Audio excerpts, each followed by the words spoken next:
जब जब वेस्टइंडीज तकलीफ में होगी तब तब एक हाथ जरूर खड़ा होगा और वो होगा हेली मैथ्यूज का। मैं हूं ना। जब भी वेस्टइंडीज को जीतना होता है ना तो एक हाथ हमेशा खड़ा दिखता है, वो है हेली मैथ्यूज का। और वो हाथ खड़ा करके ये हमेशा ये कहती हैं, मैं हूं ना।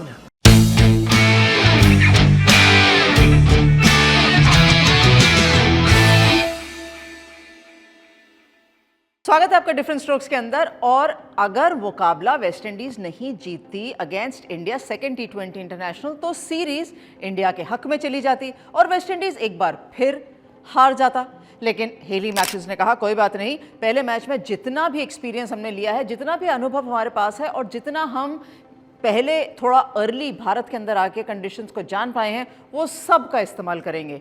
टॉस जीतेंगे, पहले भारत को बैटिंग करने के लिए बोलेंगे और फिर जब बैटिंग करने के लिए खुद आएंगे चेस करने के लिए तो एक बहुत ही परफेक्ट चेस कर दिखाएंगे और वक्त से पहले मैच खत्म करेंगे। बहुत कम विकेट्स खोए। जितनी आसानी से मैंने ये कहा ना, उतनी आसानी से ही मैच चला था। लेकिन प्लेयर हमेशा मेहनत करता है। इंडिया जब बैटिंग करने आया, ऑफ कोर्स हरमनप्रीत कौर चोटिल थी तो वो खेली नहीं। राघवी बिष्ट एक और युवा खिलाड़ी जो इस दोनों स्क्वाड्स में अंदर हैं T20 एंड ODI के अंदर, उनको डेब्यू कैप दे दी गई हरमनप्रीत कौर द्वारा। लेकिन जब बैटिंग करने आई उमा छेत्री और स्मृति मंदना तो वो स्टार्ट जो पहले T20I में मिला था ना, वो स्टार्ट नहीं मिला।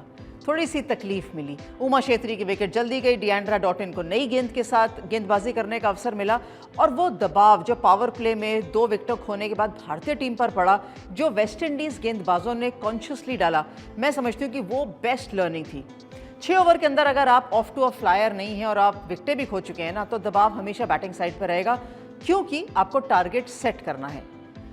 नंबर 4 पर जब एक नया खिलाड़ी आया, राघवी बिष्ट आई, तो वो खेलना तो अच्छा शुरू किया उन्होंने, लेकिन बहुत जल्दी आउट हो गई। थोड़ा सा समय और मिलता उनको, LBW डिसीजन अगर वो मे भी रिव्यू करती तो भी शायद क्वेश्चन मार्क रहता कि वो रहती या नहीं रहती।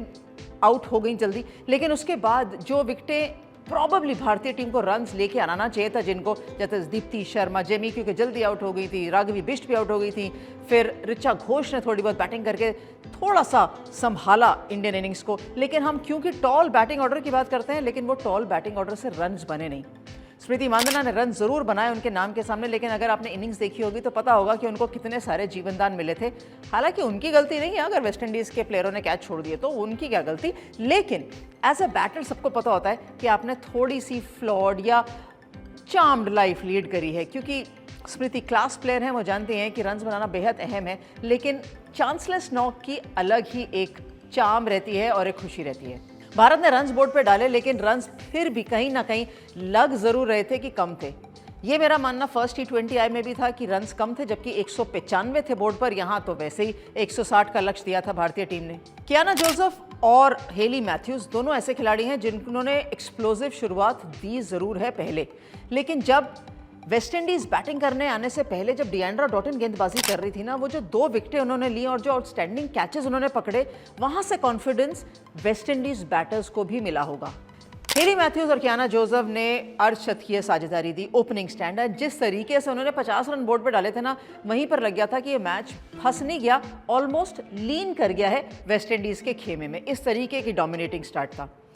कियाना जोसेफ आउट हो गई, कोई बात नहीं, लेकिन शर्मेन कैम्बल, एक बात जरूर है, Sherman Campbell is the most capped West Indies player in this entire squad. सबसे ज़्यादा मुकाबले उन्होंने खेले हैं, लेकिन मैंने ऐसे एक्सप्लोजिव इनिंग्स या कहें ऐसे सपोर्टिव इनिंग्स खेलता उनको बहुत कम देखा है जो उन्होंने हेली मैथ्यूज के साथ स्ट्रक्चर करी, विच इज़ वेरी गुड, क्योंकि वेस्टइंडीज क्रिकेट के लिए बहुत अच्छी चीज़ है। क्योंकि नंबर 3 पर अगर वो रन कर सकती हैं, फिर डिएंड्रा डॉटिन आएंगी, उसके बाद बाकी सारे बैटर्स निकल कर आएंगे, इवन हेनरी बैटिंग कर सकती हैं, तो कहीं ना कहीं मदद मिलेगी वेस्टइंडीज बैटिंग लाइनअप को। हेली मैथ्यूज, आप गेंद आगे डालिए तो सामने शॉट, आप गेंद छोटी डालेंगे तो square of the wicket shot. इतनी तो वो स्ट्रॉन्ग प्लेयर हैं। बहुत बारी देखा है हेली मैथ्यूज को रन्स करते हुए, लेकिन इतने बढ़िया तरीके से एक बार और देखा, भाई मन खुश हो गया। बैटिंग वाइज अगर आप उनकी इनिंग्स देखें तो मन खुश हो जाएगा जो उन्होंने शॉट्स खेल के दिखाया। इतने simple cricket yet effective cricket.